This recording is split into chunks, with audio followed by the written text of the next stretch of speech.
आता मरितो आमच्या पोराबांना सांभाळा माझा राजा समर्थ आहे. का वाक्य बाजी प्रभूचं माझ्या पोराबांना सांभाळा माझा राजा समर्थ आहे. महाराज बाजीला म्हणतात नाही बाजी आपण जीवाची काळजी करून पण चालत आता जायचं तर दोघच आणि मरायचं तर दोघच. नाही राजा तुम्ही गेला पाहिजे कारण राजे लाख मेले तरी चालतील पण लाखाचा पोशिंदा जगलाच पाहिजे. लाखाचा पोशिंदा जगलाच पाहिजे. राज फक्त शेवटचं सांगतो राज विषादडार गेल्यावर तो 3 बार करा आम्हाला समजून जाईल की आमचा राजा विषादडावरती पोहोचलाय आम्हाला प्राण सोडायला मोकळ. राजाने वाक्य ऐकले राजा बाजीला म्हणतात नाही बाजी आम्ही विषादडावर जातो. विषादडावर गेल्यावर तो 3 आवाज होतील मग तुम्ही खिंड सोडून तिथून ताबडतोब निघून या.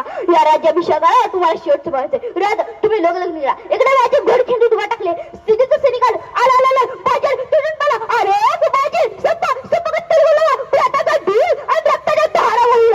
त्या घोड खिंडीमध्ये. तेव्हा त्या स्थितीला काय आलं की नेमकं मराठी सैनिक असते तर कसं. अरे माझा राजा सांगत होता माझा एक एक मावा 100 बरोबर आहे. इकडे एकच बाजी 500 बरोबर सत्ता हे सगळं शेवट स्थिती जोडली पहिला स्थिती जोड शांत पहिला.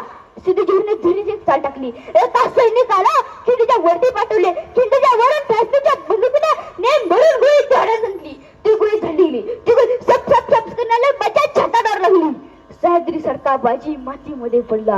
बाजी तसाच मरला. का माझा राजा विशाळगडावरती पोहोचला नाही. विशाळगडावर तो 3 आवाज आले आहेत म्हणून बाजी तसाच मरला.